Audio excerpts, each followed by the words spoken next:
अस्सलाम वालेकुम बच्चों, आज हम स्टार्ट करेंगे रिव्यू एक्सरसाइज 4 क्वेश्चन नंबर 3। तो क्वेश्चन नंबर 3 में स्टेटमेंट है उसकी find LCM and HCF by factorization. तो फैक्टराइजेशन तो अब हमने सीख लिया अच्छे से। हमने इसका जो भी क्वेश्चंस दिए हैं उनका एलसीएम भी फाइंड करना है और एचसीएफ भी फाइंड करना है। तो पहले हम एचसीएफ फाइंड कर लेते हैं, क्योंकि एलसीएम का फॉर्मूला क्या होता है। एलसीएम के फॉर्मूले में एचसीएफ भी आता है, एचसीएफ जो कि कॉमन फैक्टर्स है और नॉन कॉमन फैक्टर्स भी। तो पहले एचसीएफ निकाल लेंगे, फिर एलसीएम बहुत इजी हो जाएगा निकालना। तो पहला सवाल हमारे पास बहुत इजी सा ही है। इसमें हमारे पास है 4x³ प्लस 12x²। जब इसको फैक्टराइज करेंगे तो इसको by using common formula factorize करेंगे। तो कॉमन लेंगे, 4x² कॉमन है, फर्स्ट वैल्यू में भी 4x² मौजूद है, सेकंड में भी 4x² बाहर ले लिया। इधर एक x ज्यादा था, 3 टाइम था, 2 टाइम नहीं था, तो वो एक x अंदर बच गया और इधर प्लस 3 आ गया, क्योंकि अगर हम 12 को 4 पे डिवाइड करें तो हमारे पास 3 बच जाता है। और अगर हम अगली टर्म में कॉमन लें 8x² प्लस 16x, तो उसमें हमारे पास कॉमन आ रहा है 8x पहली वैल्यू में भी मौजूद है, दूसरी वैल्यू में भी 8x बाहर आ गया, अंदर x प्लस 2 बचा, क्योंकि 16 को 8 पे डिवाइड करें तो 2 ही आता है। ये आगे हमने उसी को स्प्लिट करके लिख लिया है। अगर हम 8 को इस फॉर्म में भी लिख सकते हैं, 4 2s are 8 ही होता है, तो 4x एक तरफ लिख लें, 2 एक तरफ लिख लें, x प्लस 2 वैसे ये इसी वाली फॉर्म को नीचे थोड़ा खोल के लिखा हुआ है ताकि समझना आसान हो जाए।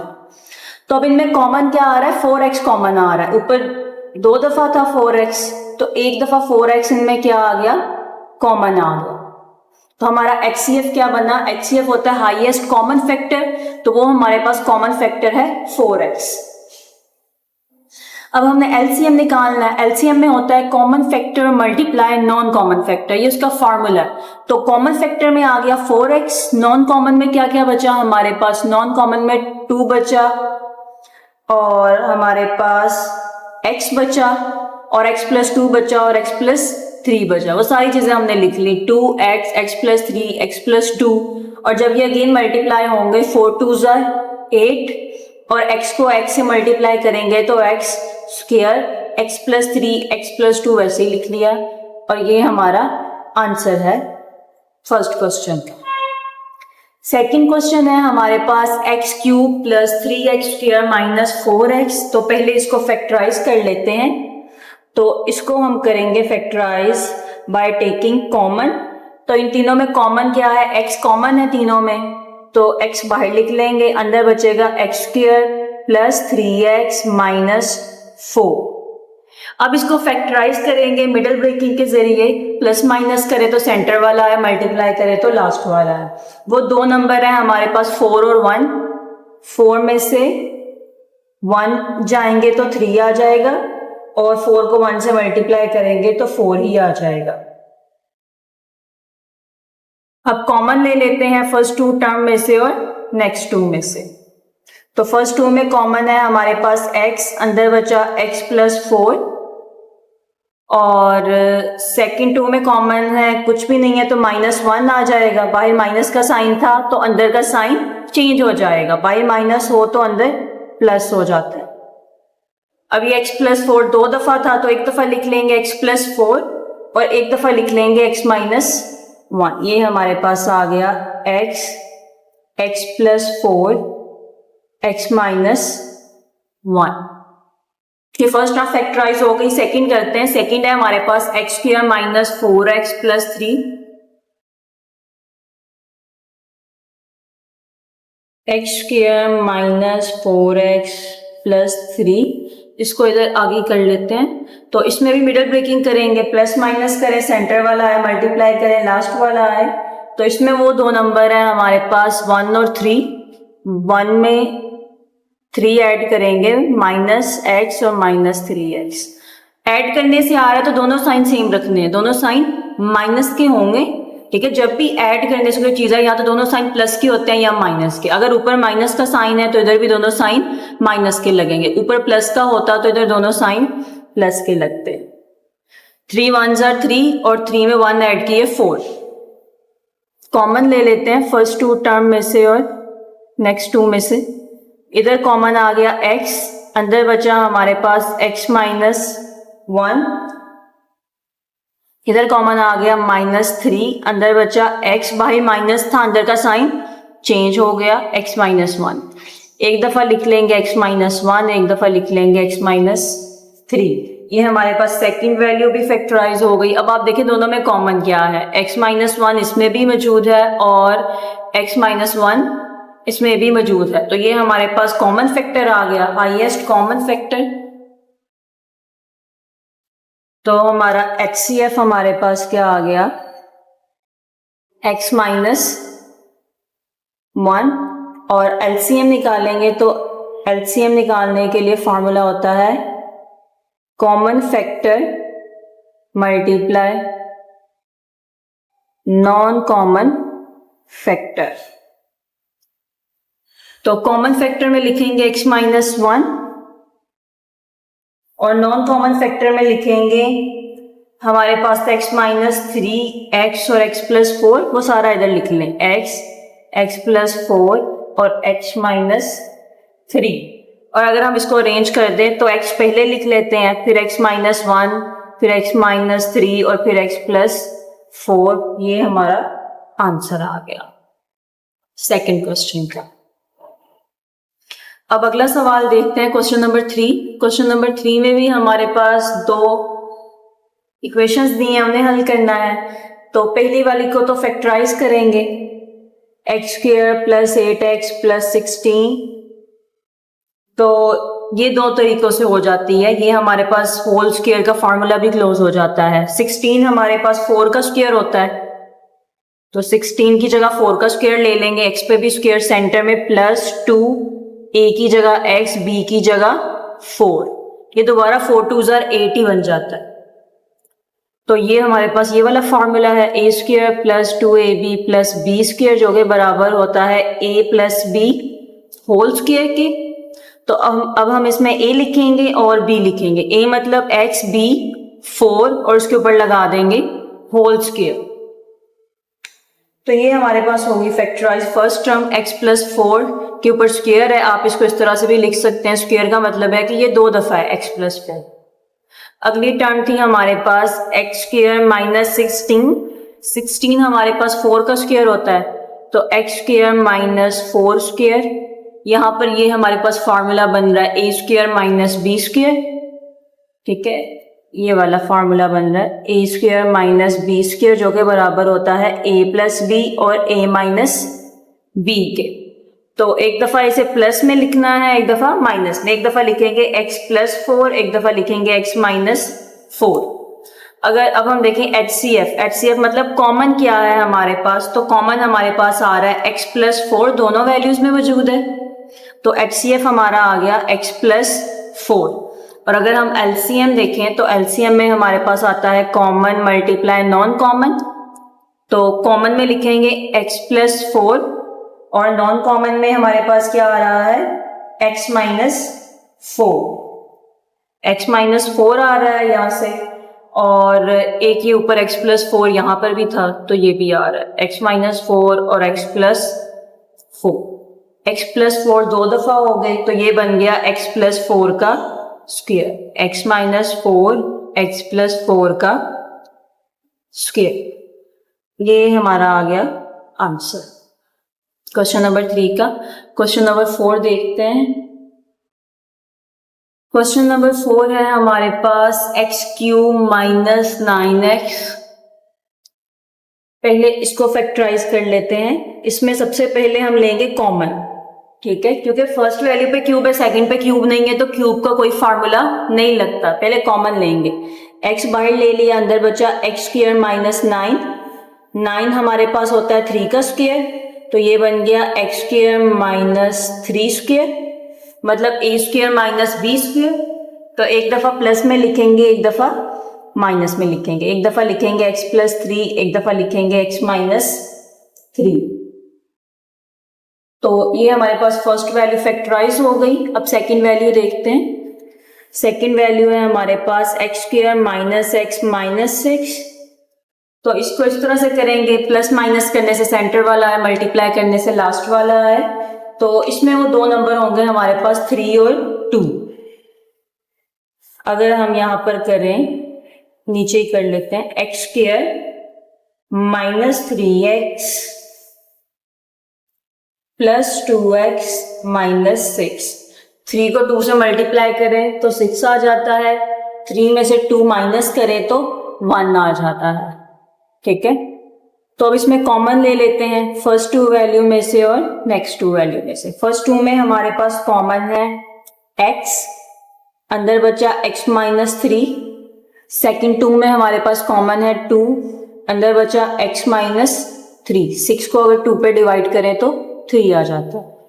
अब x माइनस 3 2 दफा है तो एक दफा लिखेंगे x माइनस 3, एक दफा लिखेंगे x प्लस 2। ये भी हमारे पास फैक्टराइज हो गया। अब इसमें कॉमन फैक्टर देखना है हमने, HCF है हमारे पास कॉमन फैक्टर।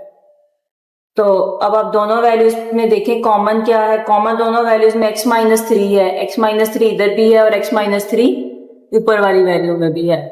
तो कॉमन में हम लिखेंगे x माइनस 3 और एलसीएम नॉन कॉमन आएगा तो उसमें ये सारी वैल्यूज आ जाएंगी, x minus 3, x plus 2, x plus 3 और x। ये सारी वैल्यूज हम एलसीएम में लिख देंगे, common multiply non common. x minus 3 common था और x plus 3, x plus 2 non common था। इसको हम थोड़ा अरेंज करके लिख लेंगे, x पहले लिख लेंगे, उसके बाद लिखेंगे x माइनस 3, x प्लस 3 और x प्लस 2। यहाँ पर हमारे पास फॉर्मूला भी एक क्लोज हो रहा है, a minus B A plus B equal होता है a square minus B square. तो ये हमारे पास x प्लस 2 ऐसे ही आ गया, ये फॉर्मूला क्लोज होके बन गया x स्क्वायर माइनस 3 का स्क्वायर हमारे पास होता है 9। तो ये हमारा आंसर आ गया। अब क्वेश्चन नंबर 4 देखते हैं।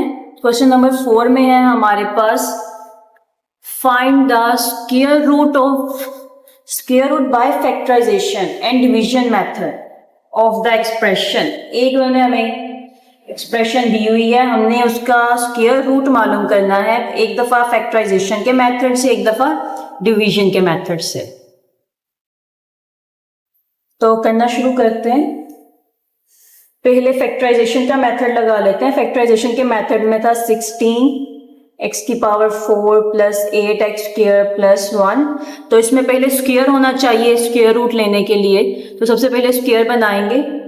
स्क्वायर कैसे बनाएंगे, फर्स्ट वैल्यू पे स्क्वायर ले लें। 16 4 का स्क्वायर होता है 4x स्क्वायर और बाहर स्क्वायर।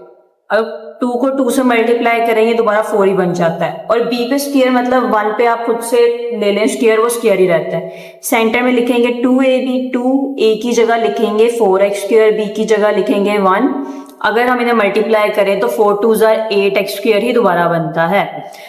अब ये हमारे पास फॉर्मूला ये वाला a square plus 2ab plus b square which is equal a plus b whole square. तो इसमें अब हम a लिखेंगे और b लिखेंगे, इसके ऊपर होल स्क्वायर लगा देंगे। a में आएगा 4x स्क्वायर, b में आएगा 1 और उसका स्क्वायर ले लिया। अब स्क्वायर आ गया। अब हमने स्क्वायर को खत्म करने के लिए अंडर रूट लेना है, तो हम लेंगे टेकिंग स्क्वायर रूट या under root on both side. Square root on both side. इधर भी स्क्वायर रूट लेंगे, 16x की power 4 plus 8x square plus 1 और इधर भी स्क्वायर रूट लेंगे 4x square plus 1 square. Square under root को कैंसिल कर देगा और जब भी हम बोथ साइड अंडर रूट लेते हैं या स्क्वायर रूट लेते हैं तो हमेशा हमारे पास राइट साइड पे प्लस और माइनस का साइन आ जाता है। तो ये हो गया plus minus 4x square plus 1 और ये हमारा आंसर आ गया बाय फैक्टराइजेशन मेथड। अब बाय डिवीजन मेथड निकालते हैं, उससे भी सेम आता है या नहीं। तो डिवीजन मेथड में डिवाइड में रखेंगे इस वैल्यू को। वैल्यू है हमारे पास 16x की power 4 plus 8x square plus 1। तो इसको पहले फर्स्ट टर्म का हाफ कर लेते हैं, इसको 2 पे डिवाइड करवा कर। तो 16x की पावर 4 हमारे पास आ जाएगी इसका अगर हम हाफ करें, स्क्वायर ले लें इसका, 4x स्क्वायर आ जाता है हमारे पास। 4x स्क्वायर को 4x स्क्वायर से मल्टीप्लाई करवाएंगे हम। अच्छा मार्कर से ही कर लेते हैं। 4x स्क्वायर को 4x स्क्वायर से मल्टीप्लाई करवाएंगे तो ये हमारे पास हो गया 16x की पावर 4। तो इधर हम लिखेंगे 16x की पावर 4 और ऊपर भी लिखेंगे 4x स्क्वायर, क्योंकि 4x स्क्वायर को मल्टीप्लाई करवाने से आ रहा है, और बाहर ऐड भी करेंगे 4x स्क्वायर। क्योंकि डिवाइड है तो साइन चेंज हो जाएंगे माइनस की वजह से, प्लस की जगह minus, plus minus minus cancel हो गया हमारे पास। बाहर 4 और 4 ऐड होकर आ गए 8x स्क्वायर।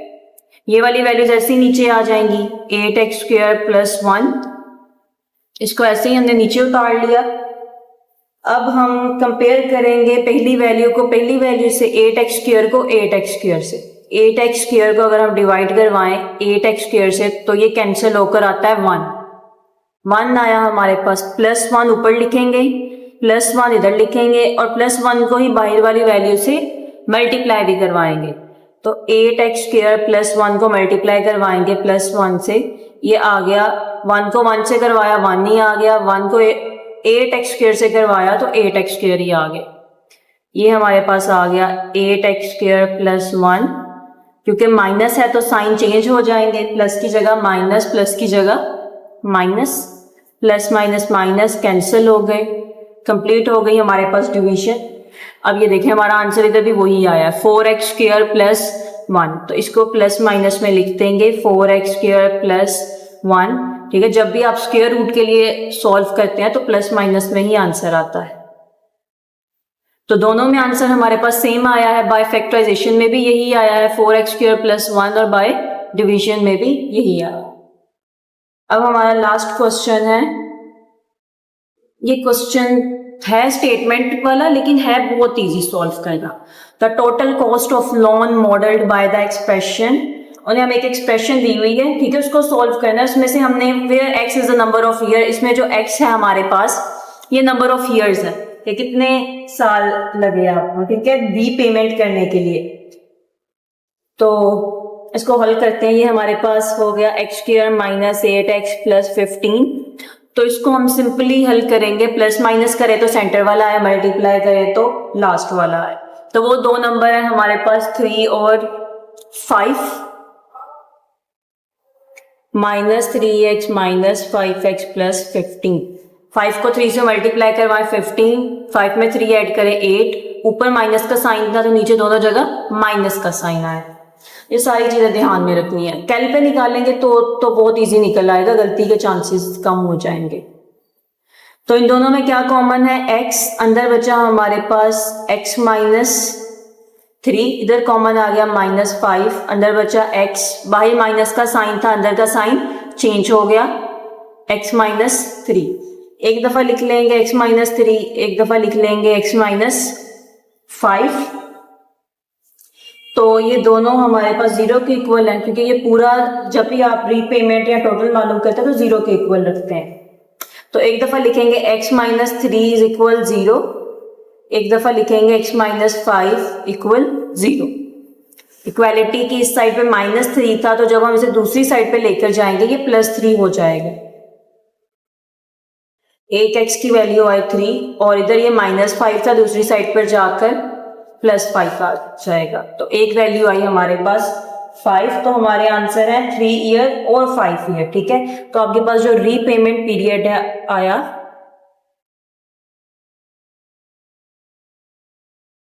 वो आपके पास या तो 3 ईयर होगा या 5 ईयर होगा। चलिए, ये हमारी कंप्लीट हो गई रिव्यू एक्सरसाइज।